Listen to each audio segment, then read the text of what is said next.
आपण आता पुढे जातोय या सेशन मध्ये नेक्स्ट बीट प्लांट बायोटेक्नॉलॉजीकडे.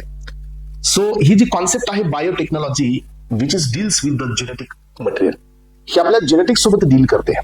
तुम्हाला माहिती आहे पेरेंट्स की जसं आपल्या बॉडीमध्ये राईट क्रोमोझोमचा सेट आहे, तसं प्लांटच्या बॉडीमध्ये सध्या क्रोमोझोमल सेट आहे. आपल्या बॉडीमध्ये सोमॅटिक सेल्स हे डिप्लॉइडेड आहेत which is having the 46 chromosomes. So तसंच प्लांटच्या बॉडीमध्ये सध्या सोमॅटिक सेल हे डिप्लॉइडेड आहेत which is having the 46 chromosomes. So as parents आपल्या बॉडीमध्ये जसं सेक्स सेल हे हेप्लॉइड आहेत हॅव्हिंग द 23 क्रोमोझोम्स, तसंच प्लांट बॉडीमध्ये पण सेक्स सेल हे हेप्लॉइड आहेत हॅव्हिंग द 23 क्रोमोझोम्स.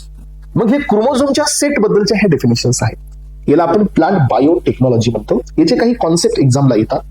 सो काही स्टुडंट्सला ह्या गोष्टी समजत नाहीत, कारण त्यांनी जर खूप डिटेलमध्ये जर न्यूक्लिक असेल क्रोमोझोम हिप्लॉइड डिप्लॉइड हे जर नाही पाहिलं असेल तर त्यांना हे लवकर समजणार नाही. सो पण ज्यांचं ते क्लिअर झालं असेल त्यांना हे खूप इझिली क्लिअर होईल की हे काय असतं युप्लॉइडी अनुप्लॉइडी. सो याचे डेफिनेशन्स एक्झामला आपल्या कॉम्पिटेटिव्ह एक्झाम्सला या जेपॅट असेल, टायपर असेल, डीआय असेल, सो आरआरबी असेल, ईएसआयसी असेल, या एक्झामला याच्यावर खूप सारे क्वेश्चन्स येतात आणि म्हणून हा पार्ट आज आपण एकदम क्रिस्टल क्लिअर करणार आहोत. तर एस्पेरेंट्स सो जसं तुम्हाला माहित झालं की क्रोमोझोमचा एक सेट आपल्या बॉडीमध्ये असतो, तसाच क्रोमोझोमचा सेट एक प्लांट बॉडीमध्ये पण असतो. सोमॅटिकचा सेट वेगळा आणि सेक्स सेलचा सेट वेगळा. पण तुम्ही पाहिलं असेल एस्पेरेंट्स की 23 आणि डायरेक्ट 46. सो आपल्याकडे असं नाहीये 23 45 असं नाहीये, 23 47 असं नाहीये. याचा अर्थ आपल्याकडे एक सेट आहे आणि तो सेट आपण डबल करत जातो. सो मग तेच रिलेटेड टर्म्स या टॉपिकमध्ये किंवा या बीट मध्ये आपण पाहणार आहोत. सो सुरुवात करूया या प्लांट बायोटेक्नॉलॉजीला. पहा, प्लांट बायोटेक्नॉलॉजी ही यूज केली जाते टिश्यू कल्चरसाठी आणि जेनेटिक इंजिनिअरिंग टेक्निकसाठी, म्हणजे व्हॅरिएशन वगैरे करण्यासाठी. So to produce the plant with the new or the superior trait. So कशासाठी हे तुम्हाला माहिती असायला पाहिजे की क्रॉसिंग करत असताना सो याचे जेनेटिक्स काय आहेत, या प्लांटचे जेनेटिक्स काय आहेत, यांची क्रॉसिंग केल्यानंतर आपल्याला कोणती ट्रेट मिळतील, कोणते कॅरेक्टर्स मिळतील, कोणती सुपिरियर व्हरायटी आपल्याला पाहायला मिळेल, त्यासाठी याची माहिती असतं खूप गरजेचं असतं. सो पर्पज असतं या ठिकाणी डिझायरेबल ट्रेट तयार करणं, जसं की सो एखाद्या प्लांटला डिसीज रेजिस्टंट करणं, जसं की इम्प्रूव्ह करणं त्याची इल्ड म्हणजे त्याची प्रोडक्टिव्हिटी वाढवणं, जसं की त्याची न्यूट्रिशनल व्हॅल्यूज वाढवणं आणि ट्रेसेस कंडिशन मध्ये त्याचं जो टॉलरन्स आहे तो या ठिकाणी इन्क्रीज करणं. याच्यासाठी आपल्याला प्लांट बायोटेक म्हणजे याच्यासाठी ही ज्याला आपण क्रॉसिंग करत असतो प्लांटची एका प्लांटची दुसऱ्या प्लांट सोबत, त्याला आपल्याला एवढ्यापैकी एक अप्रोच ठेवावा लागतं क्रॉसिंग करत असताना. Monohybrid cross, dihybrid cross. तुम्हाला माहिती आहे की ग्रिगोर मेंडल यांनी हे क्रॉस केले होते. तर हे क्रॉस तुम्ही 11-12 मध्ये ऐकलेत. मोनोहायब्रिड म्हणजे एक ट्रेट जर क्रॉस होत असेल तर मोनोहायब्रिड, जर दोन ट्रेट एकाच टाइमला जर क्रॉस करत असेल तर that is called as a so dihybrid. So त्यांनी तो एक पी प्लांट घेतला होता. 7 ट्रेट त्यांनी या ठिकाणी स्टडी केले होते. 11-12 मध्ये आहे. चला तर एस्पेरेंट्स आता माझ्याकडे एक छोटंसं क्लासिफिकेशन आहे. हे क्लासिफिकेशन तुम्हाला क्लिअरली विजिबल असेल. सो या क्लासिफिकेशन मध्ये आधी मी तुम्हाला ते सांगणार नाही, पण आधी समजून घ्या. आपण बायोटेक्नॉलॉजिकल काही डेफिनेशन्सला डील करतो इथं. ह्या बायोटेक्नॉलॉजिकल डेफिनेशन्स मध्ये सगळ्यात इम्पॉर्टंट आहे प्लॉइडीची डेफिनेशन. आता प्लॉइडी काय ते पण सांगू. सेकंड वन आहे एनोप्लॉइडी, युप्लॉइडी, यानंतर हायपरप्लॉइडी आणि हायपोप्लॉइडी. हे डेफिनेशन्स आहेत आणि मधल्या सगळ्या डेफिनेशन्स तुम्हाला क्लिअर झाल्याच पाहिजेत एस्पेरेंट्स, कारण या पीवायक्यूज मध्ये तुम्ही पहा, तुम्हाला या डेफिनेशन्स पीवायक्यूज मध्ये पाहायला मिळतील. तर आधी सगळ्यात महत्वाचं असतं what is the meaning of ploidy. Ploidy is nothing but the set of chromosome. Yes, ploidy is nothing but a set of chromosome. आपल्याकडे पण प्लॉइडी आहे. Yes, we have a ploidy. We have 1 set of chromosome, we have 2 set of chromosomes. म्हणजे आपल्याकडे एक तर 23 आहे, काही sale मध्ये आपल्याकडे 2 सेट आहेत म्हणजे 46 आहेत. सो एस्पेरेंट मग ते 23 हे काय झालं. सो 23 हे एक सेट ऑफ क्रोमोझोम झालेला आहे in a cell of the organism.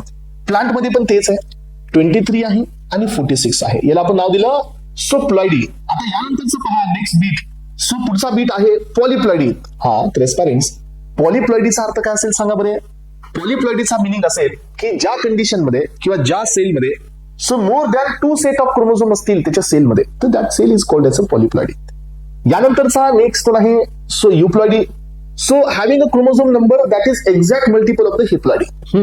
So या ठिकाणी पेरेंट्स हे बघा की आता 23 आणि 23 46.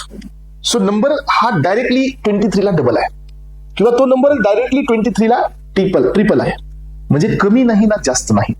याचा अर्थ जो क्रोमोझोमचा सेट आहे तो बरोबर जर 23 ने जर वाढत असेल, +1 -1 न होता, हायपर किंवा हायपोला न जाता, म्हणजे सेट हा डायरेक्ट 23 ने जर वाढत असेल तर that is called as a युप्लॉइडी.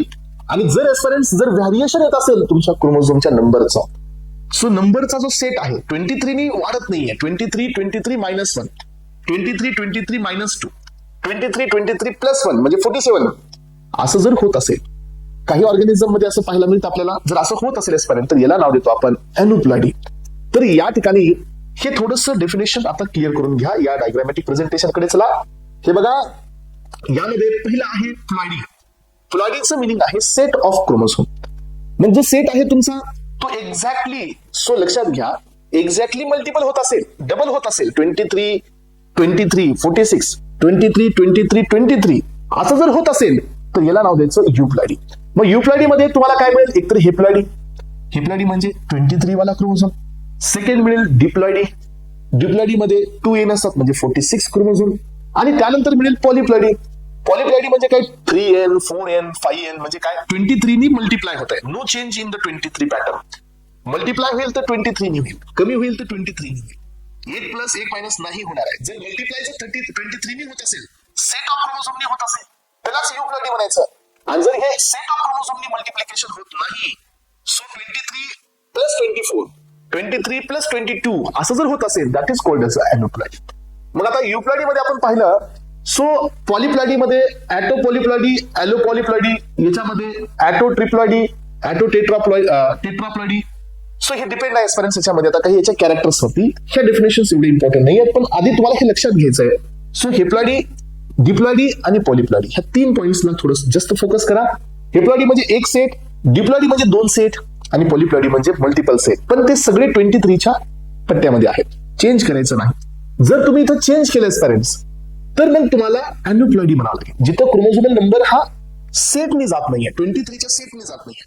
Chromosomal number हा 23 प्लस 24, 23 प्लस 22 चेंज होत आहे, सेटनी वाढणार नाहीये. सो याला नाव द्यायचं एनुप्लॉइडी. मग आता 23 प्लस 23 प्लस आहे का 23 मायनस आहे, अलग लक्षात. म्हणजे सेट वाढतोय तर त्याला नाव द्यायचं हायपरप्लॉइडी. सो सेटनी म्हणजे आता आपण 2 सेट केल्यानंतर क्रोमोझोमल नंबर 46च्या वरी जात असेल तर हायपरप्लॉइडी. 2 सेट कंबाईन केल्यानंतर 46च्या खाली येत असेल तर हायपोप्लॉइडी. मग बघा आता, सो या ठिकाणी इथं पाहायचं आपल्याला एस्परन्स. सो हायपरप्लॉइडीचा अर्थ काय आहे, जिथं ट्रायसोमी होतं. ट्रायसोमीचा मिनिंग काय माहितीये, trisomy is nothing but 2n plus 1. What is this 2n plus 1? 2n stand for 46 आणि plus 1 stand for 1, that is 47 chromosome. Double ट्रायसोमीचा मिनिंग असतो 2n plus 1 plus 1. The chromosomal number is 48. बघा, हा काय झाला मग एस्परंट, हा सेट डबल झाला का, नाही, हा सेट डबल नाही झाला. सेट डबल होऊन तो क्रोमोझोमल नंबर चेंज झाला. मग आता इथे 2 पॉसिबिलिटी आहेत की 46 पेक्षा जास्त झाला चेंज होऊन, की 46 पेक्षा कमी झाला. जर 46 पेक्षा जास्त झाला तर याला नाव दिलं हायपरप्लॉइडी. हायपर म्हणजे जास्त, प्लॉइडी आहे, प्लॉइडी पेक्षा जास्त आहे. आणि त्याच्यापेक्षा कमी होत असेल तर हायपोप्लॉइडी. मग आता हा जो हायपरप्लॉइडी आहे, यामध्ये पहिला घेतला आपण trisomy, chromosomal number is 47. Double trisomy, chromosomal number is 48, 2n plus 1 plus 1. So tetrasomy 2n plus 2, इथं सध्या क्रोमोझोमल नंबर हा 48च असतो, पण याच्यामध्ये काय फरक आहे, 2n plus 1 plus 1 and the 2n plus 2 हा डिफरन्स आहे. त्यामुळे आपण टेट्रासोमी म्हणूया, ट्रायसोमी म्हणूया. द डबल टेट्रासोमीचा मिनिंग असतो 2n plus 2 plus 2 म्हणजे हा क्रोमोझोमल नंबर हा 50 असतो. पेंटासोमीचा मिनिंग असतो 2n plus 3 म्हणजे क्रोमोझोमल नंबर हा 46 plus 3 म्हणजे 49 असतो. हे क्रोमोझोमल नंबर सेट मध्ये आले का, नाही, हे क्रोमोझोमल नंबर सेट मध्ये नाही आले म्हणून एनुप्लॉइडी, आणि हे सेट पेक्षा जास्त झाले म्हणून हायपरप्लॉइडी. यानंतर पहा हायपोप्लॉइडी म्हणजे काय. सो इथं बी क्रोमोझोमल नंबर सेट मध्ये नाहीये, पण 46 पेक्षा जास्त नाहीये झाले, कमी झाले म्हणून हे हायपोप्लॉइडी. यामध्ये पहिला आहे monosomy. Monosomy stand for 2n minus 1. 2n minus 1 the number would be 45. Double monosomy 2n minus 1 म्हणजे क्रोमोझोमल नंबर हा 44. सो नुलिसोमी 2n minus 2 म्हणजे chromosomal number again 44. And double नुलिसोमी 2n minus 2 म्हणजे क्रोमोझोमल नंबर वुड बी 42. याचा अर्थ हे set मध्ये नाही वाढले, हे सेट मध्ये वाढले नाहीत, हे म्हणून हे एनुप्लॉइडी, आणि हे डबल सेटच्या कमी झाले म्हणून हे हायपोप्लॉइडी. तर पेरेंट्स एवढंच आहे हे बायोटेक्नॉलॉजिकल डेफिनेशन्स जे तुमच्या सिलेबस मध्ये आहेत, आणि खूप प्रॉपरली तुम्हाला ह्या डेफिनेशन्स मी इथं क्लिअर करून दिलेले आहेत. बघा आता याच डेफिनेशनला थोडंसं इथं बघा, प्लॉइडीचा मिनिंग असतो सेट ऑफ द क्रोमोझोम्स, जे आपल्याकडे 23चा आहे. पॉलिप्लॉइडी म्हणजे काय, मोर दॅन 2 असेल तर आपण याला पॉलिप्लॉइडी म्हणतो. युप्लॉइडीचा अर्थ काय, chromosomal number that is exact multiple of the haploidy. जर 23, 20, 46 जर असं वाढत चालला 23 that is called as a euploidy. Aneuploidy म्हणजे काय? Variation in the particular chromosome within set, so not exactly multiple. So chromosomal set याच्या हे एक्झॅक्टली मल्टिपल नाही आहे. एकतर 46 पेक्षा जास्त आहे, नाहीतर 46 पेक्षा कमी आहे. जर 46 पेक्षा कमी असेल तर याला हायपोप्लॉइडी म्हणा. Having the chromosomal numbers slightly less than the extra multiple of the monoploidy number. मोनोप्लॉइडीला आपण डबल केल्यानंतर बी त्याच्यापेक्षा कमी होत आहे, तर हायपो आहे. सो त्यानंतर हायपरचा मिनिंग काय असतं? हायपरचा मिनिंग आहे की जो नंबर तुम्ही एक्झॅक्टली मल्टिपल करताय त्याच्यापेक्षा ते थोडंसं जास्त आहे, तर that is called as hyperploidy. यानंतर बघा ॲटोपॉलीप्लॉइडी. सो यामध्ये individual with the multiple set of the chromosomes derived from the single species. एका जणापासून घेतली असेल तर ऑटोपॉलीप्लॉइडी. सो जर दुसऱ्या 2 स्पेसिस पासून घेण्यात आली असेल बघा A B B C C, तर that is called as allopolyploidy. हे डेफिनेशन होते पॉलीप्लॉइडीच्या. तर एस्पायरंट्स वरतीच्या हे डेफिनेशन्स आहेत एक्झाम मध्ये येणार आहे, तर ते कोणते आहेत माहितीये का? हे बघा, तुम्हाला इथं कन्फ्युज होईल. सगळ्यात जास्त कन्फ्युजन इथं मारलं जाईल. डबल मोनोसोमी, येस मोनोसोमी, नुलिसोमी, इकडे काय? So trisomy. मग आता मला सांगा की ट्रायसोमी आणि मोनोसोमी मध्ये काय अंतर आहे? ट्रायसोमी काय? 2n+1, मोनोसोमी म्हणजे 2n-1. हे लक्षात आलं पाहिजे.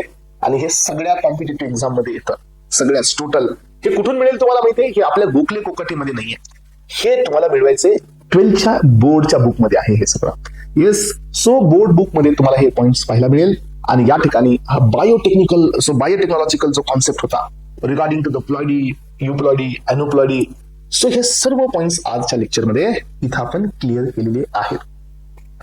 अपेक्षित आहे एस्पिरंट्स हा पॉइंट तुम्हाला खूप क्लिअर आहे. चला समजून घेण्याचा प्रयत्न करा. Okay, right.